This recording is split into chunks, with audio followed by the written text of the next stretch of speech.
Tilknyttet mellom Føroyar og Danmark et av største tjekevnene i førskom politikk.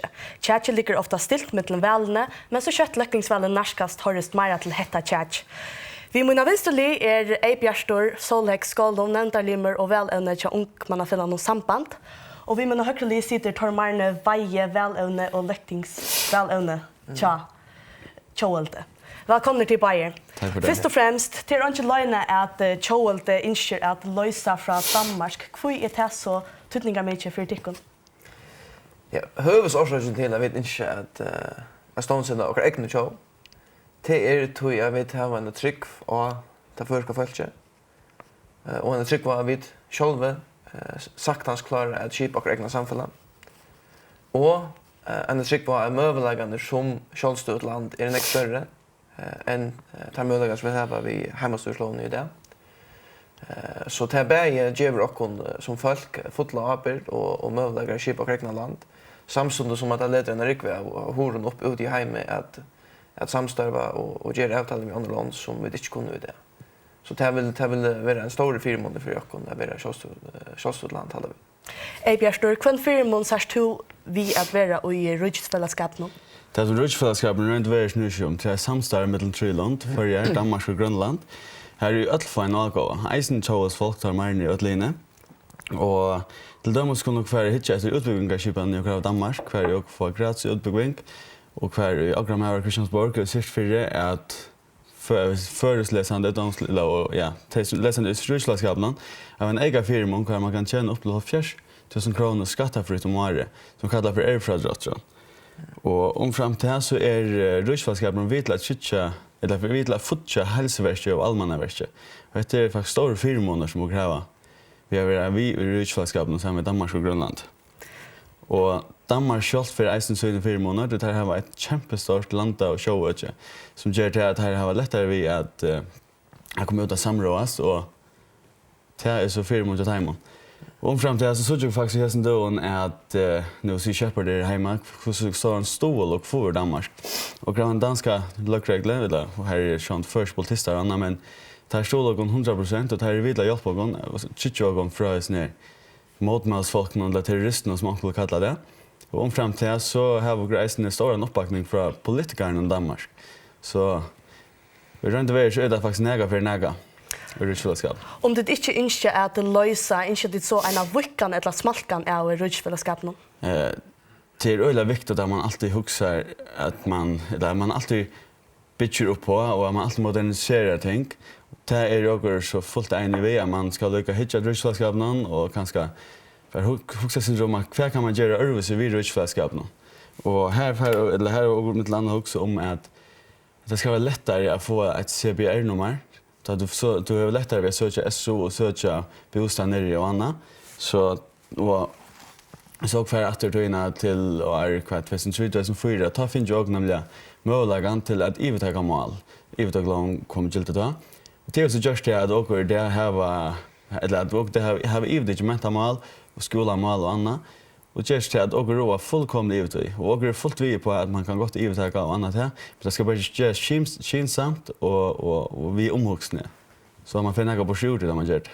Tor, nå gjør det som at her er flere firmåner, løsninger i hoksanen ikke bare en romantisk drømme?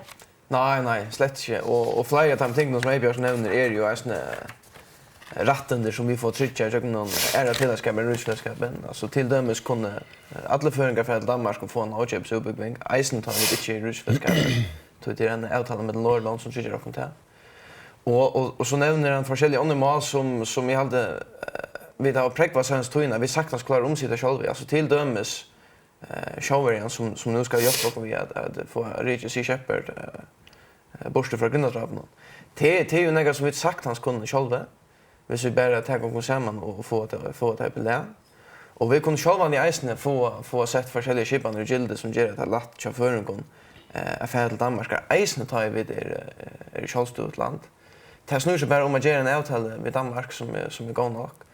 Og så er det vi at men Danmark betaler jo for alt som vi har av tjenesten som vi er her i landet, altså helseverk og utbygging av skipene som vi er.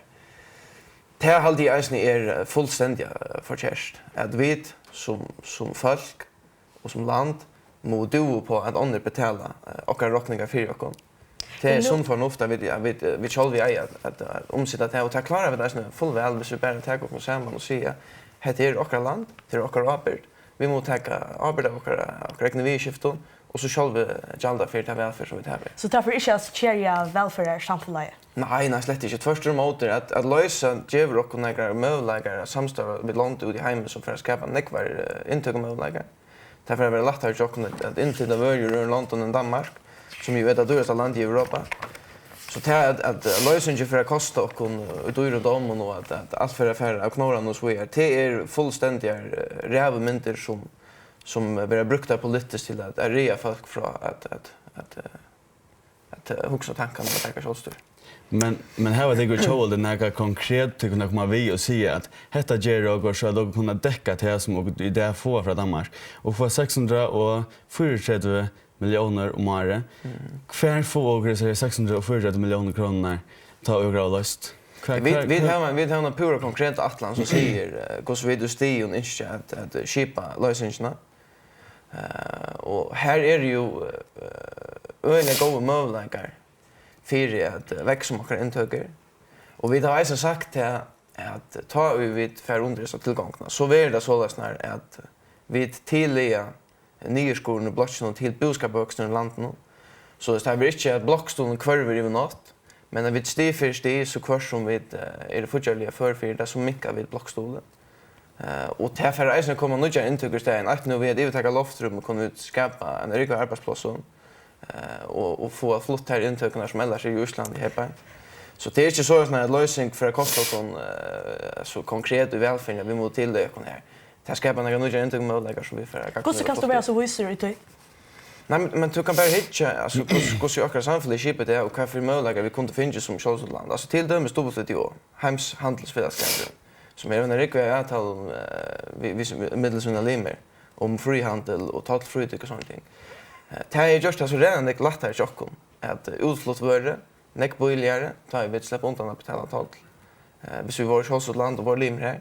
Samstundes som vi det en nek bättre stöd vi förhandlar vi till dömes ES om frihandelsavtalet här. Vi kunde bli limer i EFTA som har frihandelsavtalet vid en helt regimsland. Så det är inte hemligt eller snillt vi tog. Det är bara fakta att som självstående får vi där gång några fällskapar så kunde det inte nekbättre möjligheter. Men Eibjørn står helt inte 4 månader vi kunde färra och i indiska fällskapar utan att alltså som en självstor show utan att vara tänkt av några öron.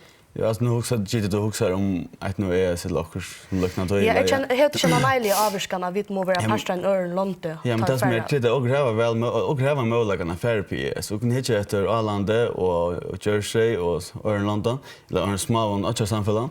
Kvar det har samrådsköt till att först det som det vi inser att det här var Allands modeller tar för vi 6 inchen in till ES samrådos där finns ju allt 6 inchen uppfyllt. Allt grönda kommer vi där finns där som det vill göra. Men jag hade man anser ett att man färre på så ordnaga så att inte kommer föregående är mat. Att nu vi fiskvinner och år. Så. Men ta där är så ahoer att hava och vi i Ríkisfelagsskapurin någon är en klocka i rincha för en kontakt. Jo, men alltså där är det ahoer att hava och vi i Ríkisfelagsskapurin till att och få några broschyrer från Taimon och ta få några broschyrer för oss. Att när vi show ut någon och ni hittar Astres här vi åker hem en liten brökpast innanför Astres område i mot Grönland som fyller nog mer. Och vi är i den Ríkisfelagsskapurin i Danmark och Grönland. Så Danmark nog bättre möjligheter vi för att samråast vid andra land. Så det här var så stor show och landet. Att ända så är vi finko en folka att kväve och i förjon och förjar svära och nej till lösning. Hej så arbetar jag cholt någon dag. Nej, tvärs emot och hvis du till Skottland eller som just har haft en folka att komma lösning. Så är han rötten lugas mycket tackna. Tog jag test nu sig om att få sportsfält jag inte vet att skipa kom så körs show och så säger nej så må det vara att alltså inte ena tema vara nystående att så bojar vi men i halvtid att det är bara en spårning om tog är vid lösa tog att tar möjligheterna som vi får som körs show är det så redan nästa större än tar som vi tar nu Och Eibjörn har ju själv nämnt det, alltså Ríkisfelagsskapurin snurrar sig ju först och främst om hur Danne kunde trycka så in i avhammar. Hur tar kunde bruka och så in politiska ströjer vi är så vidare. Och därför har folk sökt och därför har folk sjön att välja ja till lösningen folk har som. Men man måste minnas allt det som man få att Danmark som nu som jag har nämnt, alltså till dömes i hälsoverk. Det är för några miljoner sprändare i hälsoverk i det som man inte klarar att få sig själv. Och det ser man i allmänna verk. Tog är vi att föra undan någon. Är man spyrja samma spårning till nästan samma om föringar att ja till lösning stäcka så arbete till sambandslösningen. Sambandslösningen för omgående söka sin arbete. Sambandslösningen har Ríkisfelagsskapurin som Ríkisfelagsskapurin är vid att chitcha och ett gott välfärdssamhälle i det. Eisne och föringar svära ja till lösning. Så är det inte en Ríkisfelagsskap. Men hvis föringar löser för Danmark så är det inte en Ríkisfelagsskap mer. Men hvis så vill och det är det Ríkisfelagsskapen och Danmark Ríkisfelagsskapen är vid att chitcha och några välfärd till på. Och om framtiden så är sambandslösningen en socialliberal flockar som alltid inte föringar det allra bästa och vill virka för att vara rätt för samhället. Här är allt kunna trivas så det gott. Vi må tyvärr stäcka här tiden är vi är denna undan och Eibjörn Skolom och Tormarne Veje. Tack för att du kom.